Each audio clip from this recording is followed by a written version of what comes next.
Welcome to The Planner's Perspective with Jessie Kara. This is the podcast for wedding planners and couples navigating South Asian weddings and everything that comes with them. Culture, family dynamics, money, design, expectations, and the real conversations no one prepares you for. I'm Jessie Kara, a South Asian wedding planner and educator trusted by couples and families when things get complicated. Here we go beyond timelines and Pinterest boards and talk about what actually happens behind the scenes.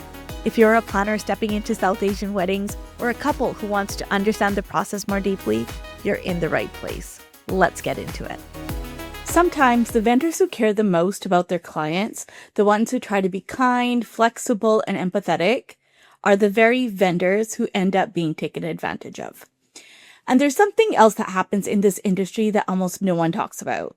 In many creative industries, if someone took a designer's work and had it produced somewhere else for cheaper, people would call that exactly what it is. But in the wedding industry, it's often brushed off as just part of the process. A lot of the work vendors do for your wedding, you will never see. And sometimes we don't get paid for it. If you've ever walked away from a vendor after months of conversation, meetings, planning, or creative work without thinking about the time they invested, this episode is for you. Because most people simply do not realize how much invisible labor goes into weddings and events long before a guest ever walks into the room. Welcome back to The Planner's Perspective. I'm Jessie Kara, an award-winning South Asian wedding planner and designer. And for more than 2 decades, I've worked behind the scenes on weddings and large-scale celebrations where hundreds of people gather for events that often last days. This podcast exists because weddings are never just about timelines, flowers, and venues. They're about culture, expectations, family dynamics, money, logistics, and the very real human experiences that happen behind the scenes of an industry most people only see from the outside. And today, I want to talk about something that most couples never see. Recently, I had a conversation with a fellow wedding vendor that really stayed with me. They work in stationery, invitations, paper goods, the pieces that visually introduce a wedding long before the event even happens. And they had been working with a client for about a year. Multiple conversations, multiple design discussions. They had already started developing the creative vision for the invitation suite. So much so that samples, like proofs, had been sent out. They were thinking about materials, print techniques, the tone of each event, how the invitation would communicate to guests what kind of celebration they were being invited to. And during that time, the vendor also had been incredibly empathetic to what the client was going through personally. They held a spot for them. They tried to reduce pressure. They started doing the work to make the process easier. And after all of that time, the client decided they weren't moving forward. But the part that made the situation even harder was this. The intention was to take that design that had already been created and have it printed elsewhere for less money. In this case, it was overseas, and in most cases, it usually is overseas. And this is where something important needs to be said. In creative industries like stationery, the design itself is the work. The invitation suite is not just paper and ink. It's the hours of thinking, sketching, refining, researching materials, considering printing methods, and designing something that reflects the tone of the wedding. Not just any wedding, but that couple's particular wedding. And when someone takes that creative work and produces it somewhere else for cheaper, what's really happening is that the labor behind the design has been separated from the product. And that labor is what vendors are actually providing. And to be clear, this isn't about one client or one situation. Versions of this happen across the wedding industry every single day. When vendors are kind and empathetic, those efforts can sometimes be interpreted as unlimited availability. But when vendors start protecting their time or setting boundaries around their creative work, suddenly they're described as difficult or full of themselves. I've gotten that one a lot. Or acting like that they think they're too big. Also gotten that one a lot. The reality is that most vendors are simply trying to protect the one thing that makes their business sustainable, their time. Because the invisible labor doesn't just exist in stationery. It exists across every vendor category in the wedding industry. Take catering, for example. I recently worked with 2 chefs on a wedding where the couple didn't simply choose items from a menu. Instead, the chefs worked closely with them to curate an entirely custom culinary experience. They talked about the flavors that the couple loved. They designed 6 different stations and a buffet in a way where the flavors actually made sense together. So if someone walked around the room building a plate, there would be balance. And they thought about that, how the dishes would complement each other. They worked within the couple's budget. They sourced ingredients that were seasonal and locally available. They prepared for tastings. They refined the menu. They thought about dietary needs. They thought about service flow, kitchen timing, staffing, setup, strike, and guest movement. But when most people look at catering, they see one number, the price per person, and they assume that number represents food. What it actually represents is an entire culinary design process. Florists also experience something similar. People see flowers on tables. What they don't see is the sourcing, the flower recipes, the conversations with wholesalers, the conditioning of stems, the mock-ups, the mechanics that hold arrangements together, the overnight installations. Decor and production teams experience it too. Guests walk into a room and they see a finished environment. They don't see the engineering. They don't see the load-ins, the structural build, the safety planning, the hours of labor crews installing and dismantling massive elements. Even planners experience invisible labor in ways most couples don't realize. I had a moment recently which truly reminded me of this. I was doing a site visit with clients before the clients even arrived. I intentionally got there early because I wanted to meet with the vendors on the property. It was an all-inclusive resort, and I wanted to make sure that the whole vision that the client had, that I got as much information and had enough conversations that one site visit would suffice, and we wouldn't have to worry about coming back for anything at all. So I met with the production teams, the venue operations. I met with the teams that were responsible for infrastructure. I wanted to understand the venue properly so that when the clients arrived, I could paint a very clear picture of what their event would actually look like, how things would move. I thought about where the installations could happen. So before they even got there, I had mapped out the flow of guests. So when they came to see the property and that location, all they had to do was walk through, and there's that vision's already there. So I was walking them through a vision instead of a blank space. So we taught, I worked out where the installations could happen, what the limitations of each venue was, what was possible. But when the clients arrived, I wasn't immediately available because I'm doing these meetings. And the question that came my way was essentially why I wasn't there the moment they arrived. And in that moment, I was reminded again that a lot of work we do for our clients happens before they ever see us. The preparation, the coordination, the conversations, the thinking. Because when vendors start working on a wedding, their brain starts building a map of the event, right?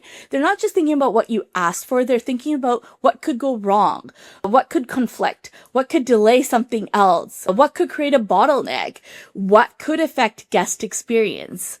We're thinking about the weather, guest movement, where the timing conflicts between vendors for load in, load out, power supply, food service flow, ceremony timing, and South Asian weddings, cultural traditions, thinking about problems before those problems exist. And even when couples are making that final decisions, vendors are often quietly carrying the responsibility of anticipating what those decisions might create. A florist is thinking about heat and flower durability. A caterer is thinking about service timing. A production team is thinking about safety. A planner is thinking about guest flow. And there's another layer to this that most people never see: the emotional labor. Vendors spend a lot of time calming stressed couples, navigating family dynamics, adjusting plans to reduce pressure, protecting couples from stress on the wedding day. Sometimes vendors are absorbing stress so the couple doesn't have to feel it. Another phrase vendors often hear is, "It's just one more thing." But weddings are systems, and in systems, one small change almost always affects multiple other parts of the event. Adding one food station changes kitchen timing. Adding decor changes, installation schedules, adding speeches affects catering service. Everything is connected. And vendors are constantly adjusting those moving parts. There's also risk involved that most couples never consider. When a vendor holds your wedding date, they're often turning away work. They're reserving time months or sometimes years in advance. They may be pre-ordering materials. They're committing staff. They're planning resources. The wedding day might last 8 hours, but the thinking that supports those 8 hours can span hundreds of hours of thought, planning, preparation, coordination, and problem solving. There's another layer of invisible labor in this industry that people rarely think about: relationships. I had a situation with a client who asked me to start planning an event they were hosting. We began discussing the structure of the event, the vision, the logistics, and as a part of the process, I started reaching out to vendors that I trust and work with regularly. People I've spent years building relationships with. Vendors whose work I've seen repeatedly. Vendors who understand the level of service and execution my clients expect. When you work with the same professionals over many years, something happens. There's trust, a shared understanding. They know how I work. They know the standard of care my clients receive. They know the level of detail I expect. That kind of professional relationship doesn't happen overnight. It's built over years. Years of events, years of problem solving together, years of showing up for clients. So when I reach out to vendors, it might look simple from the outside: a phone call, an email, and maybe a text message. But what's actually happening is years of relationship building being activated in a matter of minutes. And in this particular situation, after I had already begun coordinating those conversations and lining up the right team, the client decided they wanted to move forward with someone cheaper. What that client was benefiting from in that moment wasn't just my time. It was my experience. It was my relationships. It was the network that had been built over decades in this industry. And there's something else I think it's important to say. Just because someone can do something quickly doesn't mean it should be priced lower. Often the opposite is true. When a professional can solve a problem quickly, it's usually because they've spent years learning how to recognize that problem, years of developing the instincts, knowledge, and relationships that allow them to move efficiently.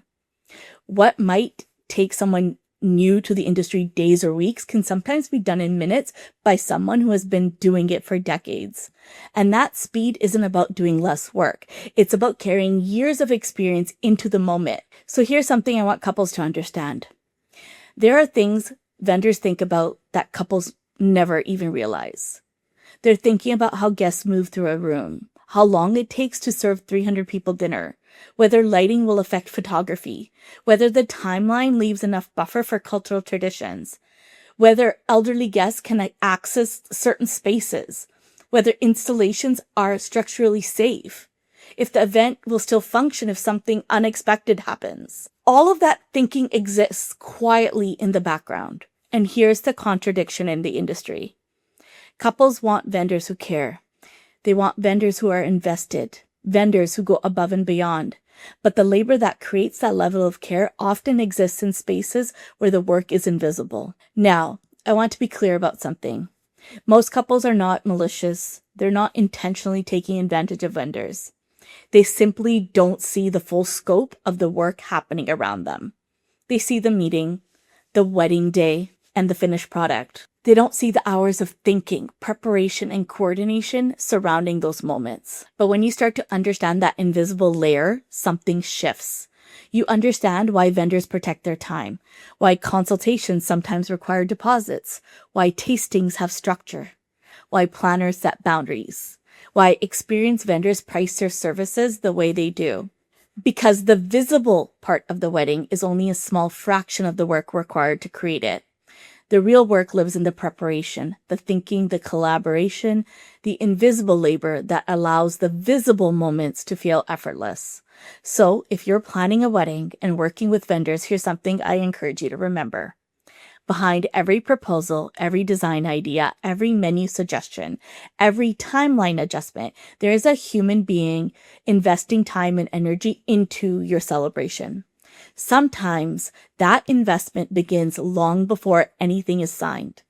And respecting that labor is one of the most powerful ways you can build strong relationships with the people helping bring your wedding to life. Because weddings are not just about aesthetics, they're about collaboration.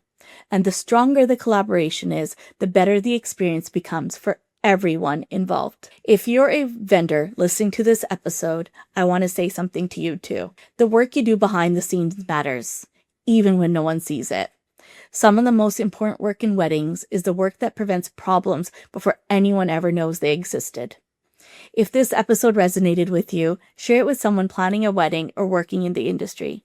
Sometimes the most important conversations are the ones that help us see the work that usually stays invisible. And I'll see you in the next episode of The Planner's Perspective. If today's episode helped things click or gave you a new perspective, make sure you're subscribed so you don't miss what's coming next. This podcast exists to support planners in doing their best work and to help couples feel informed, confident, and prepared as they navigate their very own South Asian wedding. If there's something specific you want me to talk about, an episode idea you'd love to hear, a planning story you want to share, or a question you're sitting with, there's a link in the show notes where you can send it all in. I promise I will read every submission, and many of them will shape future episodes. You can connect with me at www.jessiekara.com or on Instagram at jessiekara. If you're ready to navigate South Asian weddings with intention and confidence, I'll see you there. And if this podcast is supporting you in any way, I would truly appreciate you taking a moment to leave a 5-star review. It helps more planners and couples find these conversations and keep the space growing. Until next time, trust your perspective and plan with clarity.